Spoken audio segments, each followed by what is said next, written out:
IVM। नमस्कार, मैं हूँ शिफा माइत्रा। स्वागत है आपका स्माइल इंडिया पे। उम्मीद करती हूँ कि आप स्वस्थ हो, ठीक हो और थोड़ा सा स्माइल कराने का जिम्मा मेरा है। जी हाँ, क्योंकि देश भर से जो समाचार मैं आज लाई हूँ आपका मूड बेहतर करेंगे। शुरू करते हैं जोकर से। जानती हूँ कि जोकर तो सर्कस में नजर आते थे, पर वो भी अब जमाने से बंद हो गई है। इसीलिए तो मुंबई के धारावी इलाके में लोग हैरान हो गए जब एक जोकर वहां नजर आया, मास्क बांटता हुआ बच्चों को। जब से महामारी शुरू हुई है, यहाँ मुंबई के तंग झोपड़पट्टी वाले इलाकों में कभी कोई जोकर दिखता है, कभी सुपरमैन सैनिटाइजेशन करता हुआ, तो कभी मिकी माउस सैनिटाइजर्स बांटता हुआ। ये सब असल में एक ही आदमी के अलग अलग रूप हैं। ये है समाज सेवक अशोक कर्मी। वैसे तो ये दवाइयों की कंपनी में काम करते हैं, पर वीकेंड्स पे जाते थे धारावी बच्चों को किताबें बांटने, बातें करने।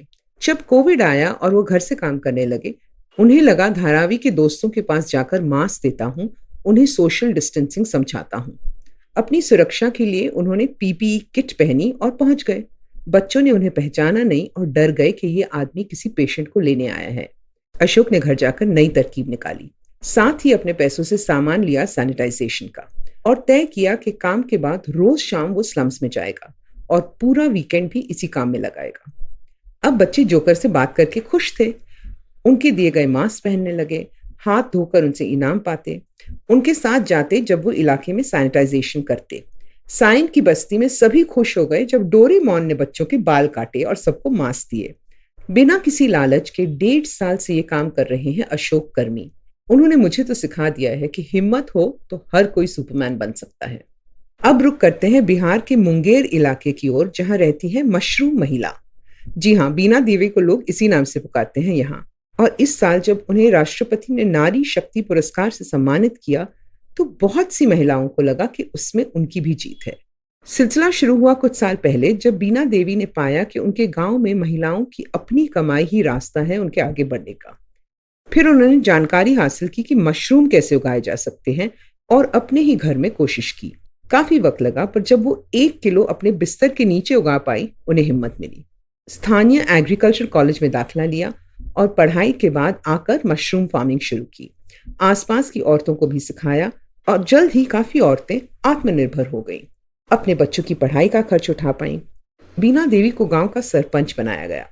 उन्होंने मशरूम के साथ साथ महिलाओं को सिखाया दूध बेचने का काम, बकरियां कैसे पाली जाती हैं और बिना पेस्टिसाइड के खाना कैसे उगा सकते हैं।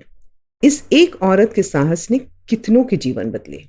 इसीलिए तो प्रधानमंत्री ने उन्हें 8 मार्च को महिला दिवस के अवसर पर अपना ट्विटर हैंडल बीना देवी को कुछ देर के लिए सौंप दिया। इस दबंग महिला को हम सबका प्रणाम। ये खबर सुनो मुंबई से। हम सब की तरह श्रेयांश भंडारी और रमेश धामी भी कुछ ही महीनों में पुराने जूते फेंककर नए ले लेते थे। ये दोस्त रोज दौड़ते थे, तो जाहिर है इनके जूते जल्दी घिस जाते थे। फिर एक दिन श्रेयांश ने कहीं पढ़ा कि देश भर में बहुत से लोग हैं जो बीमार होते रहते हैं क्योंकि वो नंगे पांव चलते हैं और चप्पल खरीदने तक के पैसे उनके पास नहीं। उसने रमेश से बात की, तो दोनों ने मिलकर अपने ही पुराने जूतों के हिस्से लेकर एक नई चप्पल बनाई। मुंबई की आईआईटी में एक प्रदर्शन पे उसे दिखाया और वहां के विशेषज्ञों ने कहा कि इस तरह से रीसाइक्लिंग और अपसाइक्लिंग से बहुत लाभ हो सकता है। दोनों ने अपने पैसे लगाए और एक कारखाना शुरू किया। अपने दोस्त रिश्तेदारों से पुराने जूते लिए और नए साफ सुथरे चप्पलें बनाई, औरतों और मर्दों के लिए। फिर और रिसर्च की, नए तरीके सीखे और फिर जाके बड़े स्कूलों में वहां के छात्रों से पुराने जूते मंगवाए। कंपनियों से कहा सभी काम करने वालों से ये दान दिलवाओ। और फिर कुछ समाज सेवी संस्थाओं के साथ एक गांव में गए और देखा कि बच्चों से लेकर बुजुर्ग कितने खुश थे एक जोड़ी चप्पल पाकर। उन्हें यकीन हो गया कि वो सही रास्ते पे हैं। सोशल मीडिया का इस्तेमाल किया और उनकी कंपनी ग्रीन सोल ने जन्म लिया। कई जूतों की कंपनियां जैसे एडिडास और मेट्रो ने अपना पुराना माल इन्हें देना शुरू कर दिया। कई बड़ी कंपनियों ने आर्थिक योगदान दिया और दूसरी फैक्ट्री भी बनी। कुछ डिजाइन तो इतने सुंदर बनते हैं और बिना चमड़े के होते हैं, तो ये पीसेस अब ये अमेज़न पे भी बेचते हैं। पर ग्रीन सोल का पहला मकसद है हर पांव पे चप्पल।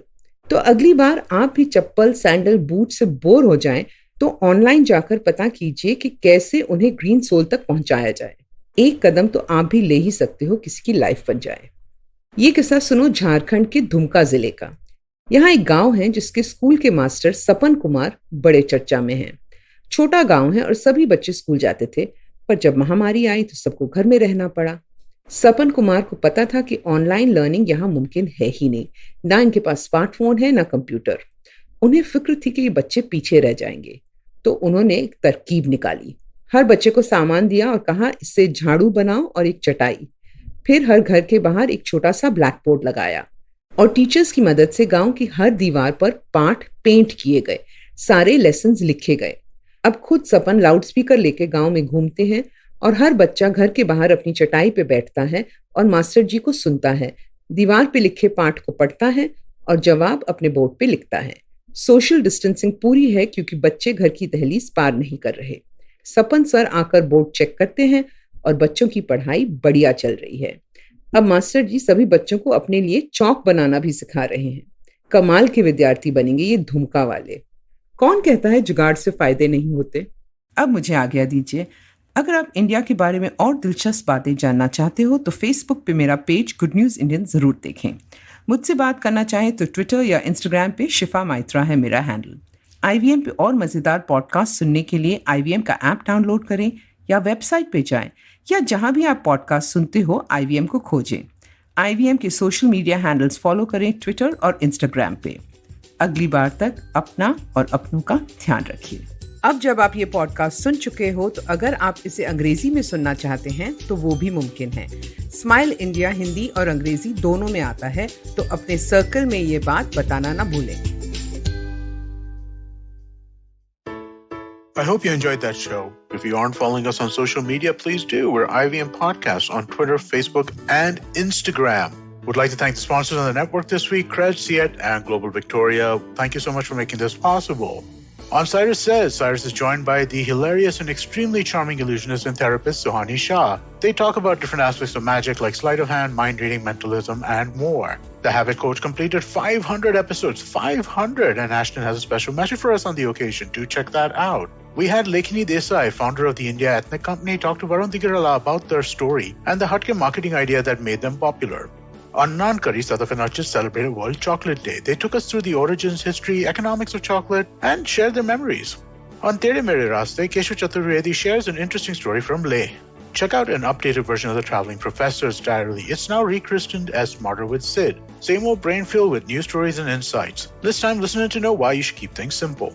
And finally, check out Global Victoria Tech Talks. This one is in partnership with Global Victoria, the trade arm of the Government of Victoria and Australia. The edtech and gaming industries are booming in Victoria, Australia, and this series is meant to showcase that. And with that, I hope to see you again next week. Whether you're an established sports person or a budding one, or simply a sports enthusiast, join us, Tanvi and Shlok. We are two passionate pro badminton players talking policy, mindset, and everything sport. So tune in to The Millennial Athlete every Monday. Only on the IVM Podcast Network. Trust us, it's gonna be lit.